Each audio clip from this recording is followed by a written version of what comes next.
नमस्कार भाइ बहिनीहरू, तपाईँहरूलाई स्वागत छ नेपाल अनलाइन स्कुलको युट्युब च्यानलमा। हाम्रो युट्युब च्यानलमा कक्षा नर्सरीदेखि मास्टरसम्मका सबै विषयका सबै भिडियोहरू उपलब्ध छन्। तपाईँहरूले युट्युबमा गएर अथवा फेसबुकमा गएर नेपाल अनलाइन स्कुल भनी सर्च गरेर हाम्रो भिडियोहरू हेर्न सक्नुहुन्छ। हामीले हरेक क्लासको हरेक सब्जेक्टको मोडल क्वेसन सेटको सोलुसन, ओल्ड क्वेसन सेटको सोलुसन, च्याप्टर वाइज क्वेसन सेटको सोलुसन, कन्सेप्ट बेस्ड क्वेसनका सेटका सोलुसन्सहरूको भिडियो बनाएका छौँ। ती भिडियोहरू हेरेर तपाईँहरूले आफ्नो ज्ञानलाई फराकिलो बनाउन सक्नुहुन्छ, आफ्नो कन्सेप्टलाई क्लियर गर्न सक्नुहुन्छ र आफ्नो एक्जामलाई पनि बडा राम्रो गर्न सक्नुहुन्छ। र हाम्रो भिडियोहरूलाई लाइक र सेयर गर्न नबिर्सनुहोला। हाम्रो युट्युब च्यानल नेपाल अनलाइन स्कुललाई कृपया सहयोग गरिदिनुहोला, सब्सक्राइब गरिदिनुहोला भनेर अनुरोध गर्दै म आजको कक्षा सञ्चालन गर्न गइरहेको छु। सधैँ चाहिँ म कृष्णदास हजुरहरूको अगाडि उपस्थित भइसकेको छु र आज म तपाईँहरूलाई कक्षा 7 को नेपाली विषयको यो अन्तिम पाठ 17 स्थायीवास भन्ने जुन कथा छ, यो कथा पढाउन गइरहेको छु। यस कथा पढिसकेपछि हामीले यस कथामा भएका जुन अभ्यासहरू छन् ती अभ्यासहरू पनि गर्नेछौँ हैन। त्यस्तै गरिकन यो कथाले दिने सन्देशको बारेमा पनि हामी चर्चा गर्नेछौँ। ल त्यसो भए सुरु गरौँ स्थायीवास भन्ने कथा। अब स्थायी भनेको के हो भन्दाखेरि पर्मानेन्ट हैन, बास भनेको चाहिँ आवास बस्ने ठाउँ हैन। त यो कुनै पनि ठाउँमा गएर चाहिँ एकदम पर्मानेन्ट रूपमा यदि हामीले बास खोज्छौँ भने त्यसलाई स्थायीवास भनेर भनिन्छ। र त्यहीसँग सम्बन्धित एउटा यहाँ आर्मीको भनौँ अथवा एउटा सैनिकको, भूपू सैनिक, भू पुलिसको चाहिँ यो कथा यहाँ दिएको छ, जसका लेखक हुन् कथाकार लीलबहादुर छेत्री है। र उहाँले यस कथामा एकजना चाहिँ जमदारको है, जुङ्गे जमदारको जुन मनको अवस्था छ त्यसलाई बडो आकर्षक ढङ्गले प्रस्तुत गर्नुभएको छ। त्यही भएर यसलाई हामी एउटा मनोवैज्ञानिक कथा पनि भन्न सक्छौँ। त्यसो भए सुरु गरौँ हाम्रो कथा स्थायीवास। आज 75 वर्षको लामो उमेर बिताएर रोगाक्रान्त भई ओछ्यानमा लाग्दा पनि जुङ्गे जमदारको एउटा धोको भने पुग्न आँटेन। उनको त्यो धोको हो एउटा सबैतिरबाट पाइक परेको ठाउँमा आफ्नो स्थायीवास बनाउने।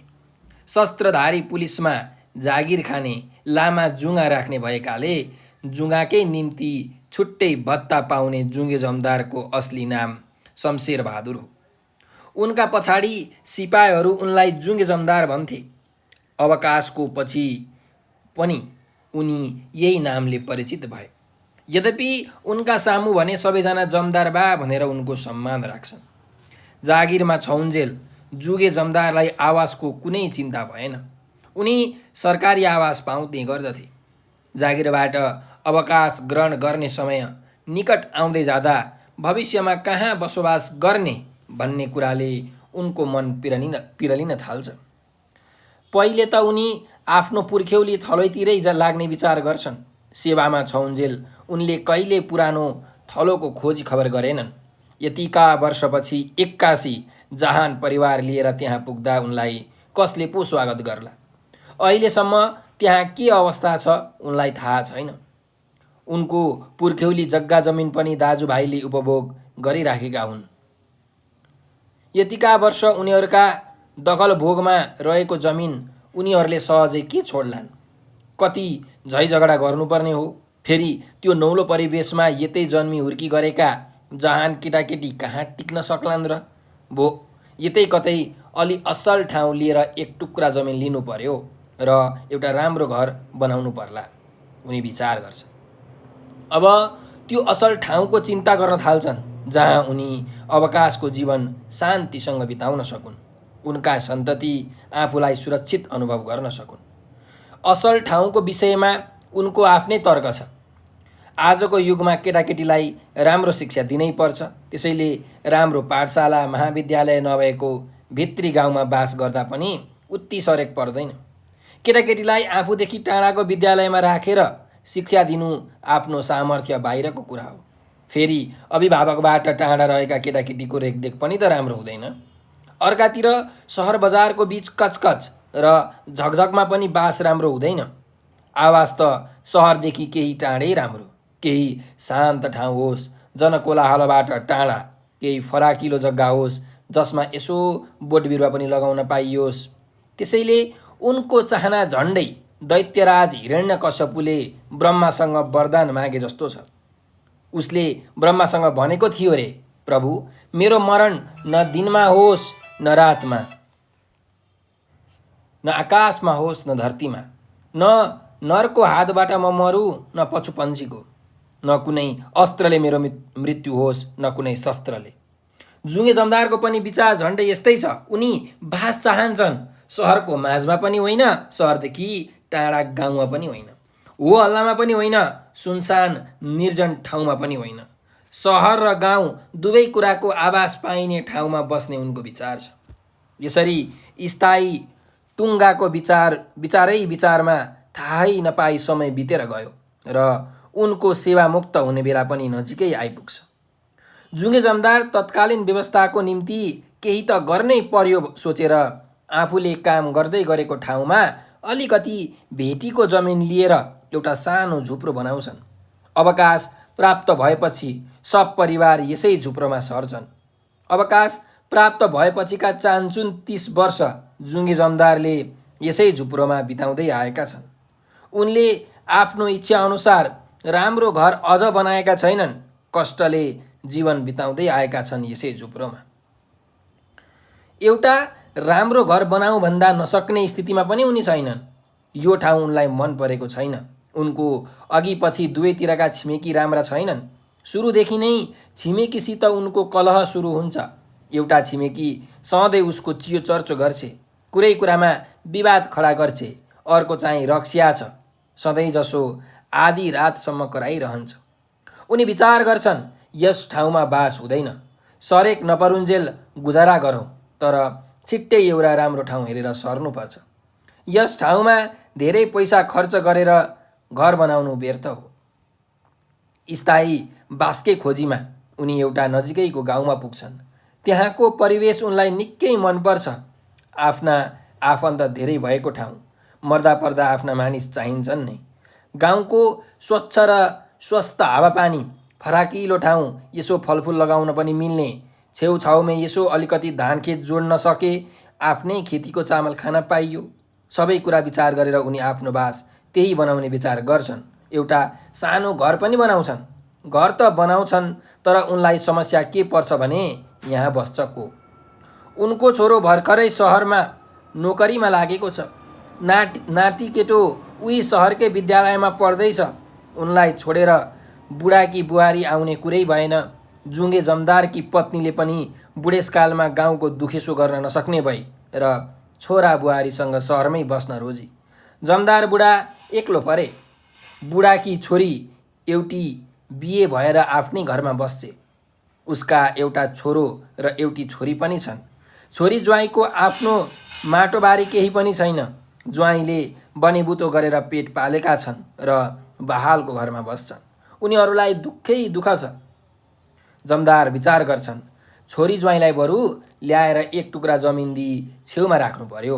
अधिया ठेक्का गरेर पनि छोराछोरी पाल्छन्, मलाई पनि सहारा हुन्छ। त्यसै अनुरूप छोरी ज्वाइँलाई एक टुक्रा जमिन दिएर झुप्रो बनाई छेउमै राख्छन्। यता बुढाका ज्वाइँको नियत भने राम्रो हुँदैन। औलो दिँदा डुडुलो निल्ने भन्ने नेपाली उखान छ। जमदारका ज्वाइँले त्यस्तै चाल झिक्छन्। छोरी पनि श्रीमानकै पक्ष लिन्छे। दुवै मिलेर बुढालाई निकै पिर पार्न थाल्छन्। बुढाले आफ्नो जमिन जेथो हामीलाई जिम्मा लगाएर आफू सहरतिर गइदिए हुँदो हो भन्ने उनीहरूको भित्री मनसाय छ। एक दुईचोटि मुख फोरेर भनिसकेका पनि छन्, बाले यो बुढेसकालमा यत्रो भुक्तमान खेप्नु सहरमा आफ्नो घर छँदैछ। सबै परिवारसँग एक मुठी खाएर उतै बस्दा त भइहालेको छ नि। यहाँ एक्लै एक मुठी बनाएर दिनेसम्म कोही छैन। हामीलाई बनुबुतो गर्दा ठिकै छ। सरकारले पेन्सन दिएकै छ। के को लागि यत्रो कष्ट खेप्नु?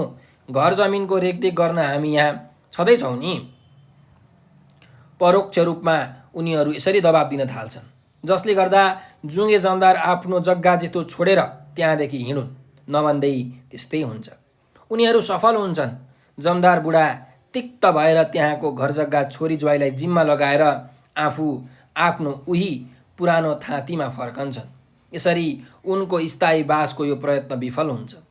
एकपटक जुङ्गे जमदारलाई एकजना भाइ पर्ने आफन्ती एकजनाका छोराको बिहेमा निम्तो पठाउँछन्। ती भाइ पर्ने व्यक्ति सधैँ भनिरहन्थे, होइन दाई, यतै आउनु, सँगै बसौँ। हाम्रो गाउँ नै भए पनि सहरको जस्तै सुविस्ता छ, विद्यालय कलेज नजिकै छ, आफन्तको ठुलो समाज छ। जमदार बुढा विचार गर्छन्, बिहेको निम्तो मान्ने न्युमा ठाउँ पनि हेरिहालिन्छ। स्थायी बसोबासका निम्ति योग्य रहेछ भने भेटीको जमिन लिइराखौँला। उनी भाइ पर्नेको छोराको बिहेमा सामेल हुन जान्छन्। उनको भित्री उद्देश्य छ त्यहाँको ठाउँ निरीक्षण गर्ने। बिहे घरमै निकै चहल पहल हुनुपर्ने। झन्डै 4-5 सय घर, सबै आफन्तका घर छन् यहाँ। जन्ती जाने बेला भइसक्यो। वल्लो पल्लो घरका 2-4 जना बाहेक मानिस ठ्याम्मै छैनन्। होइन भाइ, तिमीले गाउँघरका सबैलाई निम्तो दिएका थिएनौ, खोइ जन्त जाने मान्छे भेला भएनन् अहिलेसम्म। जमदार भाइ पर्नेलाई सोध्छन्। खोइ निम्तो त दिएकै हो, आउँदैनन्। पल्लो टोलका मानिस यो टोलमा आउँदैनन्। 2 टोलकामा झगडा छ र बहिष्कार गरेका छन्। हाम्रा गाउँका मानिस पनि अस्ति चन्दा दिएन भनेर मसित रिसाएका छन्, आउँदैनन् होला। नआए हामी 2-4 जना जति छौँ, जानुपर्छ, भाइले उत्तर दिन्छ। जमदारलाई कुरो सुनेर अचम्म लाग्छ। यत्रो ठुलो गाउँ, सबै आफ्ना आफ्ना, त्यसमा पनि यस्तो विभाजन। जिउँदाको जन्ती मर्दाको मलामी भन्छन्। आफ्ना छरछिमेक र आफन्ती यस बेलामा काम नलागे कहिले लाग्नु? यो भन्दा त सहरै राम्रो नि। यस्तो भेदभाव त त्यहाँ कदापि हुन्न। बुढाको मन मर्छ। यस ठाउँमा आफ्नो स्थायी बास पाउने विचार त्याग्छन्। बिहे सकिएपछि भोलिपल्ट उनी भाइ पर्नेसँग विदा हुन्छन्। स्थायी बासको यो योजना पनि सफल हुँदैन। यसरी स्थायी बास रोज्ने क्रममा धेरै ठाउँ डुलिसकेपछि अब जुङ्गे जमदार एउटा पहाडी ठाउँ रोज्छन्। उनी त्यसै ठाउँमा बास बनाउने विचार गर्छन्। पछि उनलाई थाहा हुन्छ त्यहाँ त डाकाको महाजगजगी रहेछ। आफ्नै गाउँ वरिपरिकाले डाका गर्दा रहेछन्। जीवन नै सुरक्षित रहेनछ। रातभरि गाउँले पालो बसेर पहरा दिने गर्छन्। यो थाहा पाएपछि त्यहाँ बस्ने कुरै भएन। उनले रोजेको सुरक्षा हो। जहाँ सुरक्षा नै छैन त्यहाँ स्थायी बसोबास कसरी हुन सक्छ? अब जुङ्गे जमदारले दलालको चक्करमा एउटा नदीको छेउमा जमिन किन्छन्। उनलाई लाग्छ नदीको किनार स्वच्छ र चिसो वायु हरदम पाइने ठाउँ, पानीको कहिले अभाव हुँदैन, बास यस्तैमा राम्रो हुन्छ। जमिन किनेर उनी फर्कन्छन्। अर्को पटक घर बनाउने विचारले जब उनी त्यहाँ पुग्छन्, आफ्नो जमिन नै उनी फेला पार्दैनन्। उनको जमिन त नदीले निलिसकेछ। त्यस जमिनमा त नदी पो बग्दैछ। त्यति बेला उनलाई थाहा हुन्छ नदीको छेउ बाढी आउने ठाउँ हुनाले दलालले उनलाई हतार हतार त्यो जमिन किनाएको थियो। उनी कसरी लट्टिएछन् दलालको कुरामा। अवकाश ग्रहण गरेको 30 वर्ष बितिसक्यो, तर जमदार बुढा आफ्नो त्यो मन नपरेको झुप्रो त्यागेर अन्यत्र जान सकेका छैनन्। उनको स्थायी बासको कल्पना साकार हुन सकेको छैन। आज 75 वर्षको उमेरले ल्याएको वार्धक्यले नै उनी रोगाक्रान्त छन्। खाटमा लडेर स्मृतिपटमा विगतका पाना पल्टाइरहेका छन्। उनलाई अब लाग्छ यो जीवन नै स्थायी छैन। बास त केवल जीवन बिताउने एउटा छाप्रो हो। त्यो स्थायी कहाँ हुन्छ र? यहाँ सबै कुरा क्षणिक छन्, केही स्थायी छैनन्। स्थायी बास बनाउने मेरो जीवनको धोको त अब पुग्ला जीवनको अवशेषमा, मृत्युपछि। स्थायी बासको खोजीमा म त व्यर्थ कुदेको रहेछु। केवल भ्रान्तिमा रहेछु म। स्थायी बास त मेरो निकट रहेछ। म त्यस छेउ पुगिसकेको थाहै पो भएनछ। उनी बल्ल ढुक्कको सास फेर्छन्। यो कथा हाम्रो स्थायी बास भन्ने कथा सकिएको छ यो सँगसँगै, होइन? अब यहाँबाट हामीले के थाहा पायौँ त, के कुरा बुझ्यौँ भन्दाखेरि हेरौँ है। एकजना जुङ्गे जमदार थिए जो पुलिस भएर काम गरिरहेका थिए र पछि पुलिस हुँदाखेरि चाहिँ उनलाई पुलिसले नै क्वार्टरमा उनलाई चाहिँ राख्थ्यो। त्यहीँ बसोबास गर्थे। तर जब उनको अवकाश दिने बेला भयो, अवकाश भनेको चाहिँ अब जागिर छोड्ने बेला भयो, त्यति बेला उसलाई चिन्ताले एकदम सताउन थाल्छ, होइन? अब स्थायी बास बनाउनु पऱ्यो, आफ्नो छोराछोरीहरूलाई, आफ्नो श्रीमतीलाई पाल्नु पऱ्यो भनेर चाहिँ उनी चिन्तित हुन थाल्छन् र उनले स्थायी बास खोज्नको लागि प्रयत्नहरू पनि गर्छन्। तर त्यो स्थायी बास उनले कस्तो ठाउँमा खोज्छन् भने सहरमा पनि बस्न चाहन्नन्, किनकि सहरमा धेरै हल्लाहरू हुन्छ, होइन? कोलाहलहरू हुन्छ। त्यस्तै उनी गाउँमा पनि बस्न चाहन्नन्, किनकि गाउँमा अब सुख सुविधाहरू हुँदैन, विद्यालयको सुविधा हुँदैन होइन, छोराछोरीलाई पढाउनु पर्यो, अन्य अस्पतालको सुविधा हुँदैन, त्यही भएर उनी गाउँमा पनि बस्न चाहन्नन्। भनेको होल्लामा पनि होइन अरे, सुनसान ठाउँमा पनि होइन अरे, उनलाई एकदम सहर अनि गाउँ दुइटैको बिचमा होइन, दुइटै कुराको आभास पाइने ठाउँमा चाहिँ बस्न पाए हुन्थ्यो भनेर उसले सोचेका छन्। र यहाँ यो पाठमा के गरिएको छ भन्दाखेरि उनको जुन यो इच्छा छ नि, यो इच्छालाई हिरण्यकश्यप एउटा राक्षस हुन्छ हो त्यसको वरदान, ब्रह्माजीसँग उसले वरदान मागेको हुन्छ, त्यो वरदानसँग चाहिँ यहाँ तुलना गरिएको छ क्या। हिरण्यकश्यपले के भनेको हुन्छ भने मेरो मरण न दिनमा होस्, म दिनमा पनि नमरौँ, रातमा पनि नमरौँ, म आकाशमा पनि नमरौँ, म धरतीमा पनि नमरौँ, मलाई कुनै न मान्छेले मार्न सकोस्, न कुनै पशु पन्छीले मार्न सकोस्, न कुनै अस्त्रले मेरो मृत्यु होस्, न कुनै शस्त्रले मेरो मृत्यु होस् भनेर यसरी मागेको हुन्छ कि उसले वरदान। तर अन्तिममा उसको मृत्यु त भएरै छोड्छन्, नृसिंह भगवान्ले गर्नुहुन्छ। तर यहाँ उसको जुन यो इच्छा छ जुङ्गे जमिदारको, यो इच्छा चाहिँ ठ्याक्कै यही वरदान सो सहरै छ, योसँग तुलना गरिएको छ यहाँ। अब उनले यसरी सोच्छन्, अवकाश लिने बेला भइसक्यो तर काहीँ पनि राम्रो ठाउँ भेट्टाउँदैनन् होइन। अनि उनले एउटा गाउँमा चाहिँ एउटा पाकोमा ठाउँ लिएका हुन्छन्, किनेका पनि हुन्छन् है, र त्यहाँ गएर उनी एक्लै मात्रै बस्छन्। छोरा पनि आफ्नो जागिरमा हुन्छ, नोकरी गरिरहेको हुन्छ होइन। अब छोराकी बुहारी आउने कुरै भएन, आफ्नै बुढी पनि गएर चाहिँ त्यो जुङ्गे जमिदारको बुढी पनि आफ्नै छोरासँग गएर बस्छु सहरमै भन्छे, बुढा एक्लै हुन्छन्। छोरी ज्वाइँलाई बोलाउँछन् बुढाले, तर छोरी ज्वाइँ पनि अलिकति लुट्ने किसिमका हुन्छन्, औँला दिँदा डुडुलो निल्ने खालका है। उनीहरूले त्यो बुढालाई भन्छन् नि होइन, तपाईँले यत्रो गर्नुभयो, यत्रो बुढो भइसक्नुभयो, अझै कति शास्ति खेप्नुहुन्छ, बरु सहरमा तपाईँको घर सधैँ छ, उतै गएर परिवारसँग बस्नु, तपाईँको पेन्सन पनि आइहाल्छ भनेर यसरी भनेपछि बुढा जान्छन् पनि, सहरतिर जान्छन्, छोरी ज्वाइँले त्यो कब्जा गर्छन्। त्यस्तै उनले स्थायीवास खोज्नको लागि आफ्नो एकजना भाइ पर्नेको बिहेकोमा जान्छन्। उनीहरूको बिहे हुन्छ, भाइ पर्नेको आफन्तको बिहे हुन्छ, त्यो बिहेमा गएका हुन्छन्। अनि बिहेमा गइसकेर त्यहाँ कस्तो परिवेश छ, कस्तो ठाउँ छ भनेर उनी हेर्न गएका हुन्छन्। तर त्यहाँ पनि अब आफन्तजनहरू हुन्छन्, तर बिहेमा कोही पनि भेला हुँदैनन्। जिउँदाको जन्ती मर्दाको मलामी भनेर भनिन्छ कि भनिँदैन, त्यही पनि 4-5 जना बाहेक धेरै भेलै हुँदैनन्। भनेपछि बरु सहरमा त यस्तो अवस्था छैन, गाउँमा यस्तो अवस्था रहेछ, यहाँ त म बस्दिनँ भनेर उनी त्यहाँबाट पनि हिँड्छन्। त्यस्तै गरिकन उनले यो पहाडमा बस्ने विचार गर्छन्, किनकि राम्रो हावापानी छ, स्वच्छ हावापानी छ भनेर पहाडमा बस्ने विचार गर्छन्। तर पहाडमा पनि डाका लाग्ने भनेर उनी त्यहाँ बस्न चाहँदैनन्, सुरक्षा नै हुँदैन होइन। फेरि पछि गएर खोलाको छेउमा चाहिँ बस्ने उनले विचार गर्छन्, किनकि अब पानीको कहिले पनि अभाव हुँदैन, चिसो भइरहेको छ, स्वच्छ पानी हुन्छ भनेर भन्छ, उसले सोचेका हुन्छन् नि त होइन। तर यो कुरा चाहिँ उसलाई दलालले ठगेको हुन्छ, त्यो नदीले त, त्यो खोलाले त त्यो जग्गा पछि खाइदिइहाल्छ होइन। र यस्तै हुन्छ पनि, त्यो खोलामा बाढी आइसकेपछि त्यो जग्गा सबै खोलाले लगिदिन्छ, बुढा हेरेको हेरै हुन्छन्। अनि बुढाले अन्तिममा थाहा पाउँछन्, के थाहा पाउँछन् भन्दाखेरि म यसरी रोग लागेर ओछ्यानमा लडिरहेको छु, मेरै जीवन त स्थायी छैन, म त पर्मानेन्ट होइन, म त सधैँ बाँचिरहदिनँ भने मैले कस्तो बास खोज्नु र पर्मानेन्ट स्थायी बास मैले कसरी खोज्न सक्छु र होइन। मेरो जीवन नै स्थायी छैन, बास कसरी स्थायी हुन्छ? यहाँ त सबै कुराहरू क्षणिक छन्, क्षणमा छन्, यो संसारमा सबै कुराहरू क्षणिक छन्, टेम्पोररी नै छन्। त्यही भएर यो स्थायी बास बनाउने जुन मेरो जीवनको यो धोको छ, त्यो धोको चाहिँ अब मृत्युपछि नै पुरा हुन्छ भनेर चाहिँ उनले थाहा पाउँछन्। यसरी यो कथा यहाँ दिएको छ, यसरी घटनाक्रमलाई भनिएको छ। अब यस कथाबाट हामीले के कुरा सिक्छौँ त भाइ बहिनीहरू, त्यसमा अलिकति चर्चा गर्न एकदम जरुरी छ है।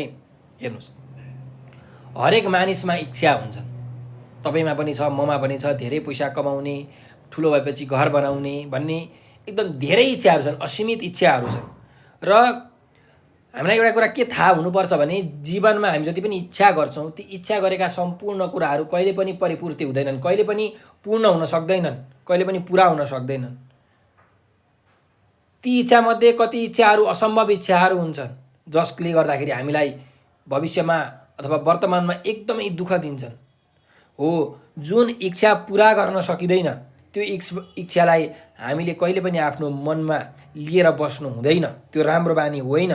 घाँटी हेरेर हामीले आफ्नो हाड निल्नुपर्छ है, त्यस्तै आफ्नो औकात अनुसार आफ्नो इच्छा आफ्नो चाहना राख्नु चाहिँ बुद्धिमानी हुन्छ भन्ने कुरा हामीले यहाँबाट सिक्छौँ। अब तपाईँहरूलाई म एउटा कुरा बुझाउँछु। हेर्नुहोस्, कोही मानिसले पैसा कमाउने इच्छा राख्नु एकदम राम्रो स्वाभाविक कुरा हो, जसलाई पनि मन लाग्छ। तर त्यो पैसा कमाउनको लागि सोचेर मात्रै हुँदैन, इच्छा राखेर मात्रै हुँदैन। त्यसका लागि कर्म गर्नुपर्छ, राम्रो काम राम्रो कर्म गर्नुपर्छ। कर्म गरेर काम गरेर मेहनत परिश्रम गरेर बल्ल पो पैसा कमाइन्छ त। त्यो इच्छा मात्रै राखेर पैसा थोरै कमाइन्छ हो। त्यस्तै यहाँ पनि जुङ्गे जमदारले चाहिँ स्थायी बास बनाउने इच्छा चाहिँ राखेका छन् उनले। तर त्यो स्थायी ब्यास बनाउने इच्छाका लागि उनले के पूर्वाधारहरू के आवश्यक पूर्वाधारहरू जुटाए त हो। कुनै पनि तपाईँहरूले इच्छा चाहिँ बनाउनु अथवा कुनै पनि इच्छा लिनु भन्दा अगाडि त्यो इच्छालाई पूर्ण गर्नका लागि सम्पूर्ण आवश्यक पर्ने पूर्वाधारहरू जुटाउनुपर्छ। त्यस्तै दृढ इच्छा शक्ति पनि चाहिन्छ। एकदम म चाहिँ होइन यो गर्छु कि गर्छु भनेर दृढ इच्छा शक्ति नभई हुँदैन। यो दुईवटा कुराले चाहिँ मात्रै तपाईँको इच्छाहरू पुरा हुन्छन्, त्यही पनि सम्भव इच्छाहरू। ठिक छ हो। भनेपछि हामीले यहाँबाट के शिक्षा पाउँछौँ भने हामीले इच्छा सँगसँगै आफ्नो चाहना सँगसँगै उचित कर्म पनि गर्नुपर्छ। त्यो इच्छालाई प्राप्त गर्नको लागि पाउनको लागि मेहनत परिश्रम पनि गर्नुपर्छ भन्ने कुरा हामीले कहिले पनि बिर्सनु हुँदैन हो। त्यो शिक्षा पनि हामीले यस पाठबाट पाउँछौँ है त। ल अब यस पाठको शब्द भण्डार हामी के अरे शब्द अर्थ हेरौँ। त्यसपछि यस पाठमा भएका जति पनि शब्द भण्डारको अभ्यास छन्, बोध र अभिव्यक्तिको अभ्यासहरू छन्, प्रश्न उत्तर छन्, ती सबै हामी गर्ने नै छौँ है त। ल हेरौँ, अब शब्द अर्थमा जाउँ है त। पहिलो छ रोगाक्रान्त है। रोगाक्रान्त, रोग प्लस आक्रान्त, रोगाक्रान्त भनेको रोगबाट आक्रान्त, रोगबाट एकदमै पीडितलाई के भनिन्छ? रोगाक्रान्त भनेर भनिन्छ। ठिक छ। अर्को जाउँ, शस्त्रधारी। शस्त्र भनेको एउटा हुन्छ अस्त्र, अर्को हुन्छ शस्त्र है। एकछिन बुझौँ। जस्तो धनुष र बाण हुन्छ भने धनुषलाई शस्त्र भनिन्छ, बाणलाई अस्त्र भनिन्छ है। अब शस्त्रधारी भनेको चाहिँ के हो? हात हतियार लिएर अथवा हात हतियार भिरेर हिँड्नेलाई हामी भन्छौँ शस्त्रधारी है। हात हतियार लिने, बन्दुक लिनेलाई शस्त्रधारी भनियो। ल अर्को जाउँ, आवास। आवास भनेको घर, बस्ने ठाउँलाई आवास भनेर भनिन्छ है, घर। अर्को जाउँ, अवकाश। अवकाश भनेको कामबाट छुटकारा पाएको, कामबाट बिदा लिएको होइन, त्यसलाई हामी भन्छौँ अवकाश। अङ्ग्रेजीमा के भन्छ यसलाई? रिटायर भनेर भन्छ नि हो, त्यही रिटायरमेन्ट। अर्को जाउँ, दखल भोग। दखल भोग भनेको भोग गर्ने अधिकार होइन, लिने अधिकार, भोग गर्ने अधिकारलाई दखल भोग भनेर भनिन्छ। अर्को जाउँ, महाविद्यालय। महाविद्यालय भनेको क्याम्पसहरू, कलेजहरू है, उच्च शिक्षा दिने विद्यालयलाई महाविद्यालय भनिन्छ। अर्को जाउँ, सरेक। सरेक भनेको पाइक पर्ने ठाउँ है, उचित व्यवस्था भएको ठाउँ भनेर भन्न खोजेको है त। अर्को जाउँ, सामर्थ्य। सामर्थ्य भनेको हाम्रो क्षमता, हाम्रो क्यापासिटी, एबिलिटी, योग्यतालाई हामी भन्छौँ सामर्थ्य। अर्को शब्दमा जाउँ, भुक्तमान। भुक्तमान भनेको एकदमै ठुलो कष्ट, ज्यादै ठुलो कष्ट, शास्तिलाई हामी के भन्छौँ? भुक्तमान भनेर भन्छ है। त्यस्तै तिक्त। तिक्त भनेको तितो, यो तत्सम शब्द हो। तितो भनेको चाहिँ तद्भव शब्द हो, नेपाली शब्द हो। यो तिक्त भनेको चाहिँ संस्कृतबाट आएको शब्द हो है, संस्कृतको शब्द हो। तिक्त भनेको चाहिँ तितो, एकदम नमिठो भनेर भन्न खोजेको है। त्यसपछि थाँती। थाँती भनेको धितो राख्नु, धरोटी राख्नुलाई हामी के भन्छौँ? थाँती भनेर भन्छौँ। अर्को जाउँ, भेटी। भेटी भनेको दक्षिणा जस्तो होइन, पैसा जस्तो, आश्रममा मन्दिरमा चढाइएको, अर्पण गरिएकोलाई हामी के भन्छौँ? भेटी। त्यस्तै गरिकन निरीक्षण। निरीक्षण भनेको हेरचाह गर्नु, रेखदेख गर्नुलाई निरीक्षण गर्नु भनेर भनिन्छ। अर्को हेरौँ, साकार। साकार भनेको पुरा हुनु, कार्य रूपमा परिणत भएकोलाई हामी के भन्छौँ? साकार। अर्को जाउँ, वार्धक्य। वार्धक्य भनेको बुढो भएको अवस्था होइन, वृद्धावस्था अथवा बुढियाई। त्यस्तै अर्को छ स्मृतिपट। स्मृतिपट भनेको चाहिँ सम्झनामा, आफ्नो मानस पटलमा, सम्झनामा होइन, त्यसलाई भनिन्छ स्मृतिपट। ल अब शब्द भण्डारको अभ्यासतिर हामी हेरौँ है भाइ बहिनीहरू। 1 नम्बरमा छ तालिकामा दिएका पद र पदावलीको भिन्नता बुझ्नुहोस् भनेको छ। यहाँ भएको पद र पदावलीको भिन्नता हामीले बुझ्नु पर्यो। हेरौँ है त ल। हिमाल त्यो हिमाल, घर रामको घर, मिठो निकै मिठो, सुन्दर अति सुन्दर, हाँस्दै खुब हाँस्दै, छिटो निकै छिटो, बिर्सेर चटक्कै बिर्सेर, थाके ज्यादै थाके, निदाए बुसुक्कै निदाए। त यहाँ के छ, यहाँ एउटा पद छ, यहाँ पदावली छ। यो पदहरूमा यहाँ शब्दहरू छ, यहाँ शब्दहरूको समूह छ जसलाई हामी अङ्ग्रेजीमा के भन्छौँ, फ्रेजेस भनेर भन्छौँ। के भन्छौँ अरे, फ्रेजेस भनेर भन्छौँ। ठिक छ, यसको भिन्नता यही नै हो। ल अब हामी अर्को अभ्यास 2 नम्बरको अभ्यासमा जाउँ। तल दिएका पदावलीलाई वाक्यमा प्रयोग गर्नुहोस् भनेर भनेको छ। अब यहाँ पदावलीहरू छन् भनेको पदहरूको समूहहरू छ, फ्रेजहरू छ भनेर भन्न खोजेको। अब यिनीहरूलाई चाहिँ वाक्यमा प्रयोग गर्नु पर्यो। ल हेरौँ, बिहेको निम्तो। अब बिहेको निम्तोलाई यो पदावलीलाई प्रयोग गरेर हामीले के गर्नु पर्यो, वाक्य बनाउनु पर्यो। भनेपछि रामले आफ्नो बिहेको निम्तोमा सबै आफन्तलाई डाक्यो, हैन? आफ्नो बिहेको निम्तो दिएर सबै आफन्तलाई डाक्यो, यसरी वाक्य बनाउन सकियो। ल राम्रो ठाउँ। अब राम्रो ठाउँको के वाक्य बनाउन सकिन्छ भन्दा, हरेक मानिसले राम्रो ठाउँमा नै आफ्नो घर बनाउने प्रयत्न गर्छ, यसरी हामीले वाक्य बनाउन सक्छौँ। ल धेरै पैसा है, हरिसँग धेरै पैसा भएका कारणले उसमा घमण्ड आएको छ, यसरी हामीले वाक्य बनाउन सक्छौँ है। ल भित्री मनसाय। अब भित्री मनसायको के वाक्य बनाउन सक्छौँ भन्दाखेरि, हामीले कहिले पनि मानिसको भित्री मनसाय बुझ्न सक्दैनौँ, यसरी वाक्य बनाउन सकिन्छ है। त्यस्तै चाहिँ नेपाली उखान भन्ने अर्को पदावली छ है। अब यसलाई के वाक्य बनाउन सकिन्छ भन्दा, कुनै पनि वाक्यमा नेपाली उखानको प्रयोग गर्दा वाक्य एकदम राम्रो सुनिन्छ अथवा राम्रो देखिन्छ, यसरी हामीले अर्को वाक्य बनाउन सक्छौँ है त। कुनै पनि वाक्यमा नेपाली उखानको प्रयोग भयो भने वाक्य सुन्दर देखिन्छ, मिठो सुनिन्छ, यसरी लेख्न सकिन्छ है। अर्को जाउँ, स्थायी बास। स्थायी बासका लागि जुङ्गे जमिदारले निकै मेहनत, निकै परिश्रम गरे है। ल अर्को जाउँ, नदीको किनार। नदीको किनारमा विभिन्न ऋषि मुनिहरू बसेर तपस्या गर्थे, यसरी हामीले वाक्य बनाउन सक्छौँ। ठिक छ। अब हामी बोध र अभिव्यक्तिको अभ्यासमा जाउँ। तपाईँहरूले पनि यसरी नै वाक्यहरू बनाउनु होला है। मैले उदाहरणको लागि एक एकवटा वाक्य चाहिँ बनाएँ। अब हेरौँ, बोध र अभिव्यक्तिको 1 नम्बरको अभ्यास छ, तल दिएका शब्दको उच्चारण गर्नुहोस् भनेको छ। अब यो उच्चारण गर्न सकिहाल्नुहुन्छ। शस्त्रधारी, पुर्ख्यौली, रोगाक्रान्त, विद्यालय, हिरण्यकशिपु, ब्रह्मा, अधिया, उद्धार। ल अब अभ्यास नम्बर 2 मा हेरौँ। स्थायी बास पाठ पालैपालो सस्वर वाचन गरी कक्षामा सुनाउनुहोस् भनेको छ। तपाईँहरूले यो पाठ पालैपालो पढ्नु होला, आफ्नो कक्षामा सुनाउनु होला है त। ल अब अर्को प्रश्नमा जाउँ। तल दिएको प्रश्नको एक वाक्यमा उत्तर दिनुहोस् भनेको छ है। एक वाक्यमा हामीले अब यसको उत्तर दिनु पर्यो। ल हेरौँ, जमदारलाई जागिर छौन्जेल के को चिन्ता थिएन? जमदारलाई जागिर छौन्जेल स्थायी आवासको चिन्ता थिएन अथवा स्थायी घरको चिन्ता थिएन, हैन? ल अर्को जाउँ, जुङ्गे जमदार कति वर्षका थिए? 75 वर्षका थिए। 75 वर्षका थिए है। अर्को हेरौँ, जुङ्गे जमदारको विचारमा केटाकेटीलाई कस्तो शिक्षा दिनुपर्छ भनेर उनले यहाँ हामीलाई यहाँ प्रश्न सोधेको छ है। भनेपछि जुङ्गे जमदारको विचारमा केटाकेटीलाई राम्रो पाठशाला, महाविद्यालयमा र अभिभावकसँग चाहिँ नजिक राखेर शिक्षा दिनुपर्छ भन्ने उनको विचार थियो हैन। त यसरी नै तपाईँहरूले उत्तर लेख्न सक्नुहुन्छ।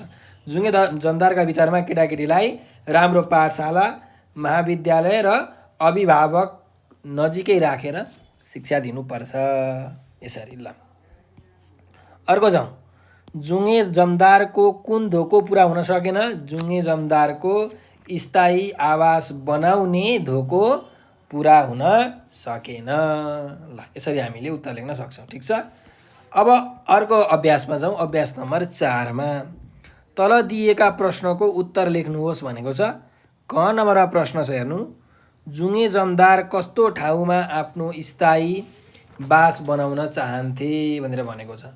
कस्तो ठाउँमा बनाउन चाहन्थे भन्दा जुङे जमदार सहरको माझमा पनि होइन, सहरदेखि टाढा गाउँमा पनि होइन, होहल्लामा पनि होइन, सुनसान निर्जन ठाउँमा पनि होइन, सहर र गाउँ दुवै कुराको आवाज पाइने ठाउँमा आफ्नो स्थायी बास बनाउन चाहन्थे। यसरी तपाईँले लेख्न सक्नुहुन्छ। ठिक छ। ल अर्कोमा जाउँ। जुङे जमदारका छिमेकी कस्ता स्वभावका थिए भनेर भनेको छ। अब जुगे जमदारको एउटा छिमेकी चाहिँ सधैँ उसको चियो चर्चो गरेर कुरै कुरामा विवाद गर्ने खालको र अर्को छिमेकी चाहिँ जडिया जहिले पनि आधी रातसम्म कराइरहने खालका स्वभावका थिए। यसरी हामीले उत्तर लेख्न सक्छौँ। ठिक छ। ल अब अर्को जाउँ। जमदारले आफ्नो निम्ति स्थायी बास जोड्न किन सकेनन् भनेर भनेको छ। अब किन उनले जोड्न सकेनन् त भन्दाखेरि उनको चाहना नै त्यस्तो थियो हैन। जहाँ सबै कुराको सुख सुविधा होस् त्यस्तो ठाउँमा चाहिँ उनले स्थायी बास बनाउन चाहन्थे। तर त्यस्तो ठाउँ त कहाँ पनि हुँदैन जहाँ चाहिँ सबै कुराको सुख सुविधा होस्। त्यो सुख सुविधा कहाँ हुन्छ भन्दाखेरि मनमा हुन्छ। किनकि सन्तुष्टि भनेकै सबैभन्दा ठुलो सुख हो है। उसले सन्तोष गर्नै सकेनन्। जमदारले आफ्नो निम्ति स्थायी बास जोड्न किन सकेनन् भन्दाखेरि जमदारले आफ्नो निम्ति स्थायी बास जोड्न नसक्नुको कारण भनेको उनको असम्भव प्रकारको इच्छा, असम्भव तरिकाको चाहिँ चाहना थियो हैन। उनले सोचेका थिए सहरमा पनि होइन, गाउँमा पनि होइन, होलामा पनि होइन, सुनसान ठाउँमा पनि होइन र यस्तो अवस्थाको यस्तो परिवेशको ठाउँ त हामीले कतै पनि भेट्न सक्दैनौँ। यसको निर्माण र सिर्जना हामीले आफै गर्नुपर्ने हो। त्यही भएर जमदारले पनि आफ्नो स्थायी बास जोड्न सकेनन्। के को कारणले गर्दाखेरि आफ्नो पुरा हुन नसक्ने इच्छाको कारणले गर्दाखेरि उनले आफ्नो बास जोड्न सकेनन्। र अर्को के पनि लेख्न सकिन्छ भन्दाखेरि उनले आफ्नो इच्छा पुरा गर्नको लागि आवश्यक सबै सम्पूर्ण पूर्वाधारहरू जुटाएका थिएनन्। त्यही भएर पनि उनले स्थायी बास जोड्न नसकेका हुन् भनेर चाहिँ हामीले लेख्न सक्छौँ है। यो दुईवटा कारण दिन सक्छौँ। ल अर्को जाउँ। स्थायी बास कथाको मूल सन्देश के हो? यसको मूल सन्देश, प्रमुख सन्देश चाहिँ के हो भन्दाखेरि मान्छेका असीमित इच्छाहरू हुन्छन्। ती इच्छाहरूलाई पुरा गर्नको लागि हामीले त्यो इच्छाहरूलाई प्राप्त गर्नको लागि त्यही अनुसारको मेहनत र परिश्रम पनि गर्नुपर्छ हैन।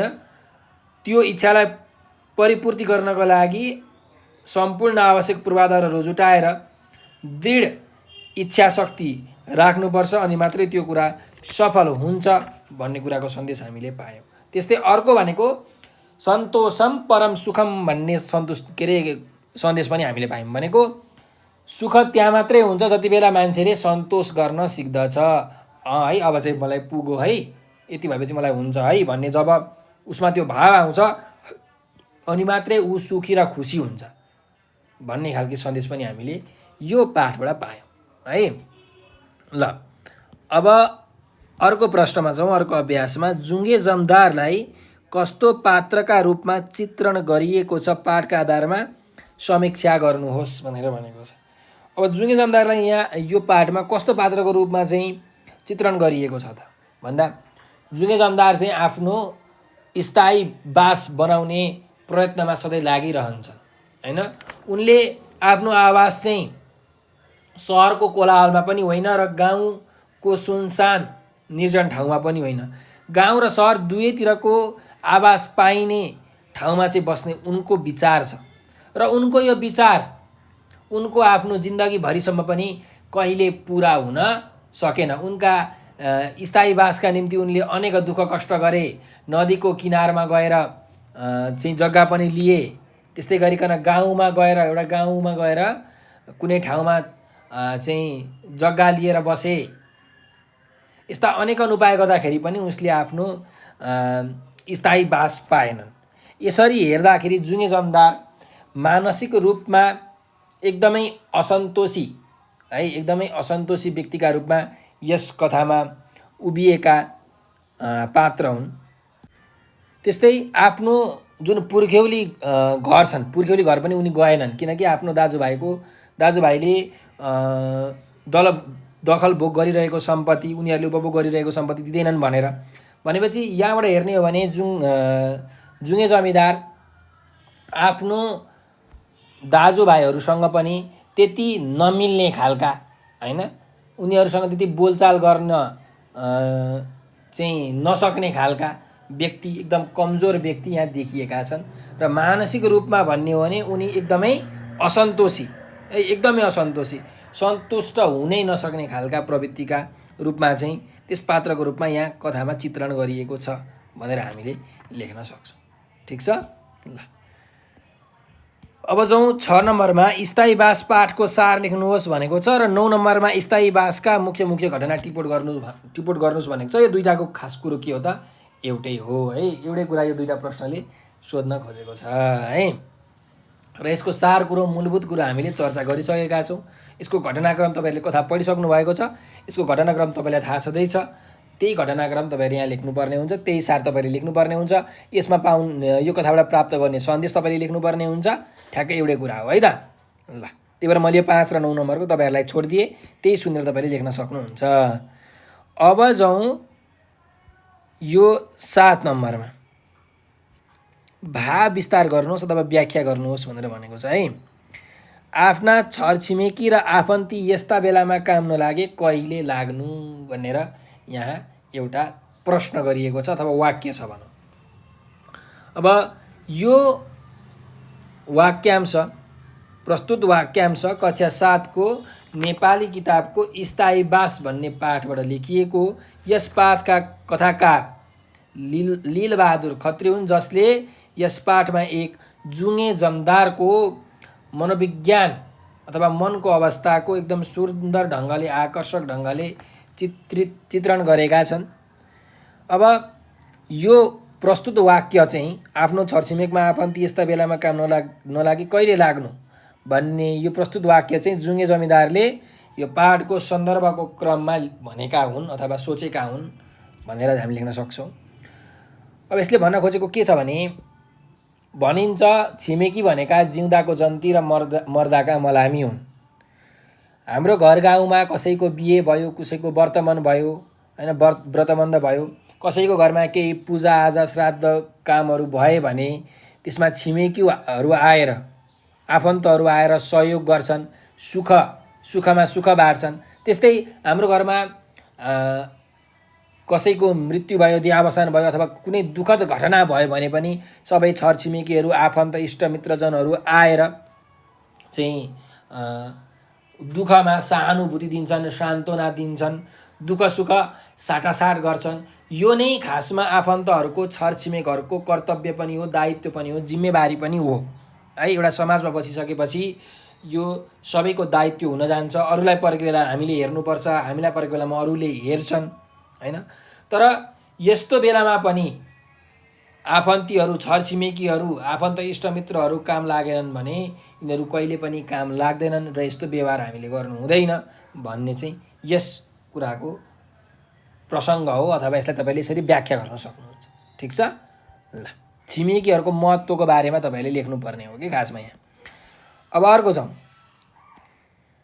बास त केवल जीवन बिताउने एक छाप्रो हो, त्यो स्थायी कहाँ हुन्छ भनेर भनेको छ है। यो पनि अब प्रस्तुत वाक्यांश कक्षा 7 को नेपाली किताबको स्थायी बास भन्ने कथाबाट साभार गरिएको हो। यस कथाका कथाकार लीलबहादुर छेत्री हुन्, जसले यस कथामा जुङ्गे जमदारको, प्रमुख पात्र जुङ्गे जमदारको मनको स्थितिलाई एकदमै मनमोहक ढङ्गले यस कथामा प्रस्तुत गरेका छन्। खासमा भन्ने हो भने मानिसहरू बस्ने जुन घर छ, त्यो घर भनेको एउटा अस्थायी कुरा हो। त्यो घर जहिले पनि रहँदैन, किनकि हरेक कुराको एउटा सीमा हुन्छ। जस्तो मान्छे जन्मिसकेपछि मान्छे मर्छ, त्यस्तै कुनै पनि वस्तुको रहने एउटा क्षेत्र हुन्छ, एउटा सीमा हुन्छ। त्यो क्षेत्रभन्दा पर त्यो वस्तु कहिले पनि टिकिरहन सक्दैन। त्यसैले हामी कुनै पनि ठाउँमा गएर बस्नु भनेको त जीवन बिताउनको लागि एउटा कुनै छाप्रो बनाउनु मात्रै हो। त्यो बास त कहिले पनि स्थायी हुन सक्दैन, कहिले पनि पर्मानेन्ट हुन सक्दैन।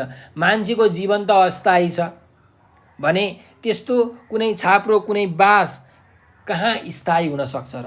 त्यो त अस्थायी नै हो। स्थायी त तब हुन्छ जब हामी मृत्युवरण गर्दछौँ, मृत्युलाई पाउँदछौँ भनेर तपाईँहरूले यसरी लेख्न सक्नुहुन्छ, व्याख्या गर्न सक्नुहुन्छ। ठिक छ ल।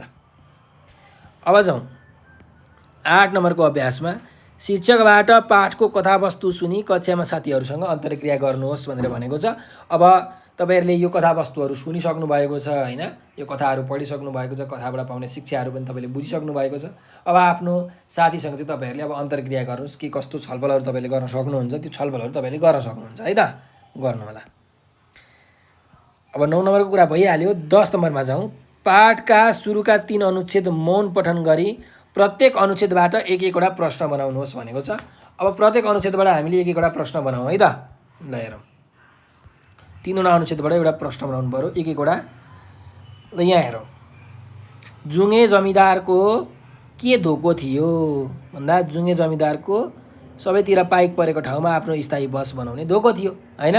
जुङ्गे जमिदारको के धोको थियो, यसरी हामीले प्रश्न बनाउन सक्छौँ है। यो पहिलो वाक्यबाट भयो। दोस्रो अनुच्छेदबाट के बनाउन सकिन्छ भन्दा जुङ्गे जमिदारलाई के कुराले पिरल्न थाल्यो, के कुराले मन पिरल्न थाल्यो, यसरी पनि हामीले प्रश्न बनाउन सक्छौँ होइन। भविष्यमा कहाँ बसोबास बन्ने कुराले चाहिँ उनको मन पिरलिन थाल्यो। ठिक छ। त्यस्तै अर्कोमा जाउँ। अर्को अनुच्छेदबाट पनि हामी प्रश्न बनाऊँ। जुङ्गे जमिदार किन आफ्नो पुर्ख्यौली घर गएनन्, किन आफ्नो पुर्ख्यौली घर गएनन् त भनेर हामीले यसरी प्रश्न बनाउन सक्छौँ। किन गएनन्? किनकि त्यहाँ अब उनले कुनै आफ्नो दाजुभाइहरूको खोजी खबर कहिले पनि गरेका थिएनन् होइन। अब त्यो दाजुभाइहरूसँग जग्गा जमिन माग्न जाउँ भने उनीहरूले उपभोग गरिरहेका जग्गा जमिन दिँदैनन्, उनीहरूले छोड्दैनन् होइन। यसरी तपाईँले लेख्न सक्नुहुन्छ। भनेपछि जुङ्गे जमिदार किन आफ्नो पुर्ख्यौली घर गएनन्, यसरी पनि प्रश्न बनाउन सक्यो है त। ल 3 प्रश्न मैले बनाइसकेको छु। तपाईँहरूले यस्तै अरू अनुच्छेदबाट अरू प्रश्नहरू पनि आफै बनाउन सक्नुहुन्छ। ल अब 11 नम्बरको प्रश्नमा जाउँ। जुङ्गे जमिदारको ठाउँमा तपाईँ हुनुभएको भए के गर्नुहुन्थ्यो, पाठका आधारमा तर्क दिई लेख्नुहोस् भनेर भनेको छ। अब जुङ्गे जमिदारको ठाउँमा तपाईँ भएको भए के गर्नुहुन्थ्यो होला त? जस्तो अब उदाहरणको लागि लिउँ, म भएको भए चाहिँ म के गर्थेँ भन्दाखेरि आफ्नै दाजुभाइकोमा होइन, अब दाजुभाइ पुर्ख्यौली घर जान्थेँ। म पुर्ख्यौली घरमा दाजुभाइहरूसँग म कुरा गर्थेँ। उनीहरूसँग अब जागिरमा मैले यत्रो बेर बसेँ, उनीहरूसँग मैले वार्तालाप गर्न पाइनँ, कुरा गर्न पाइनँ होइन। त्यसको लागि म क्षमा माग्थेँ होइन। र उनीहरू आफ्नै दाजुभाइसँग बरु आफन्तसँग मिलेर बस्थे, किनकि त्यसरी बस्दाखेरि आफ्नो दाजुभाइहरू एउटै रगतको नाता हुँदाखेरि सजिलो पनि हुन्छ होइन, सुख सहयोग पनि हुन्छ, सबै कुराको सुविधा पनि पाइन्छ। यसरी तपाईँहरूले लेख्न सक्नुहुन्छ।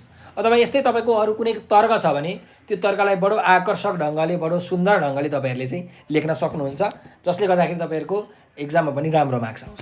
ठिक छ। अब हामी अर्को अभ्यासमा जाउँ। अभ्यास नम्बर 12मा तल दिएको सन्दर्भ पढ्नुहोस् र निर्देशन अनुसार गर्नुहोस् भनेको छ। अब तपाईँहरूलाई यहाँ एउटा सन्दर्भ दिएको छ, त्यो सन्दर्भ पढेर यहाँ तल जुन निर्देशन छ त्यो निर्देशन अनुसार तपाईँहरूले गर्नु पर्यो है। अब यहाँ सन्दर्भ तपाईँहरूले पढ्नु होला। यहाँ निर्देशन चाहिँ के दिएको छ भने माथिको अनुच्छेदमा म पात्रले समीरको गुणदोष थाहा पाएर दोष हटाउन उनलाई सुझाव दिएका छन्। समीर जस्तै धेरै गुण भएर पनि एउटै वैगुणले असफल हुन लागेका साथीलाई सफल बनाउने कार्यमा प्रेरणा दिन तपाईँ के गर्नुहुन्छ, कक्षामा सुनाउनुहोस् भनेर भनेको छ है। जस्तो कुनै पनि मान्छेसँग 100वटा गुण छ भने होइन, 100वटा गुणमध्ये 79वटा गुण चाहिँ राम्रो छ, एउटा गुण पनि नराम्रो छ भने त्यो गुणले उसलाई के गर्छ त, असफलतातिर लग्छ हो। भनेपछि हो त्यस्तो गुणलाई चाहिँ, त्यस्तो वैगुणलाई चाहिँ कसरी राम्रो बनाउने त भन्ने विषयमा तपाईँहरूले साथीहरूलाई के सल्लाह दिनुहुन्छ, के प्रेरणा दिनुहुन्छ हो, त्यो कुरा चाहिँ तपाईँहरूले आफ्नो कक्षामा सुनाउनु पर्नेछ है त। ल यो सन्दर्भ पढेर यही अनुसार तपाईँहरूले गर्न सक्नुहुन्छ, आफ्नो कक्षामा सुनाउन सक्नुहुन्छ। र आजको लागि हामी यति नै गर्दैछौँ। तपाईँलाई यो भिडियो कस्तो लाग्यो कमेन्टमा प्रतिक्रिया दिन भने नबिर्सनु होला। र एउटा नम्बर चाहिँ जहिले पनि याद राखिराख्नुहोस्, 9849595895 9845955895। तपाईँहरूलाई कुनै समस्या आइपरेको छ, केही कुरा बुझ्नुभएको छैन, जान्नुभएको छैन, अथवा तपाईँहरूलाई कुनै पनि क्लासको कुनै पनि सब्जेक्टको भिडियो चाहिएको छ भने यो नम्बरमा हामीलाई भाइबर, वाट्सएप र टेलिग्राममा मेसेज गर्न सक्नुहुन्छ है। सर मलाई क्लास 7 को नेपालीको सबै भिडियो पठाइदिनुहोस्, सर मलाई क्लास 8 को म्याथको सबै भिडियो पठाइदिनुहोस् भनेर यसरी तपाईँहरूले मेसेज गर्नुभयो भने हामीसँग जे जति भिडियोहरू छन् ती सबै कन्टेन्टहरू हामी तपाईँहरूलाई पठाइदिन्छौँ। त्यो तपाईँहरूले राम्रोसँग अध्ययन गर्न सक्नुहुन्छ। र हाम्रो युट्युब च्यानल नेपाल अनलाइन स्कुलमा तपाईँहरूले हरेक क्लासको हरेक सब्जेक्टको भिडियोहरू भेटाउनुहुन्छ। हामीले सबै सब्जेक्टहरूको ओल्ड क्वेसन सोल्युसन र मोडल क्वेसन सेटको सोल्युसन, च्याप्टर वाइज क्वेसन सेटको सोल्युसनहरू, कन्सेप्ट बेस्ड क्वेसन सेटका सोल्युसनहरूको भिडियो बनाएर हालेका छौँ। युट्युबमा मात्रै होइन, फेसबुकमा, टिकटकमा, भाइबरमा पनि हामीले हालेका छौँ। हो तपाईँहरूले त्यहाँबाट पनि हेर्न सक्नुहुन्छ। र हाम्रो भिडियोहरूलाई कृपया लाइक र सेयर गर्न भने चाहिँ नबिर्सनु होला। हाम्रो युट्युब च्यानल नेपाल अनलाइन स्कुललाई पनि सब्सक्राइब गरिदिनु होला, किनकि हामीले समय समयमा लाइभ क्लासहरू गरिरहेका हुन्छौँ होइन। हामीले हरेक दिन नयाँ नयाँ कन्टेन्टहरू, नयाँ नयाँ भिडियोहरू हालिरहेका हुन्छौँ। अब हामीले भिडियो हाल्दाखेरि तपाईँलाई थाहा हुन्छ नि त कुन बेला हामीले भिडियो हालिरहेका छौँ। तपाईँले जब सब्सक्राइब गर्नुहुन्छ तपाईँलाई ठ्याक्क नोटिफिकेसन आउँछ अनि थाहा हुन्छ। हो त्यो नोटिफिकेसनमा क्लिक गर्ने बित्तिकै तपाईँ हाम्रो क्लासमा जोइन भएर चाहिँ आफ्नो समस्याहरू व्यक्त गर्न सक्नुहुन्छ, आफ्नो समस्याहरू सुल्झाउन सक्नुहुन्छ। र अहिले चाहिँ हाम्रो यो सबै सब्जेक्टहरूको अनलाइन क्लास पनि भइरहेको छ। हो त अनलाइन क्लासहरू लिनको लागि यो नम्बरमा भाइबर, टेलिग्राम र वाट्सएपमा तपाईँहरूले मेसेज गर्नुहोला। र तपाईँहरूले एकदम आफ्नो समय दिएर, अमूल्य समय दिएर यो भिडियो हेरिदिनु भयो, त्यसको लागि तपाईँहरूलाई हृदयबाट धेरै धेरै धन्यवाद छ। हजुरहरूको साथ र सहयोग सदैव यसरी नै रहिरहोस्। हजुरहरूको सहयोगको कारणले गर्दाखेरि नै हामी अहिले यो अवस्थामा आएका छौँ। र हजुरहरूले पनि यसरी नै माया गरिराख्नुभयो भने हामी भविष्यमा गएर अरू नयाँ नयाँ प्रकारका कन्टेन्टहरू, नयाँ नयाँ प्रकारका भिडियोहरू लिएर आउनेछौँ, जुन तपाईँहरूको लागि पनि एकदमै फलदायी हुनेछ भन्ने मलाई लाग्दछ। र आजको लागि चाहिँ हामीले यति नै गऱ्यौँ। तपाईँहरूले यो भिडियो अन्तिम समय दिनुभयो, त्यसको लागि तपाईँहरूलाई एकदम हृदयबाट धेरै धेरै धन्यवाद छ। हस् त है त।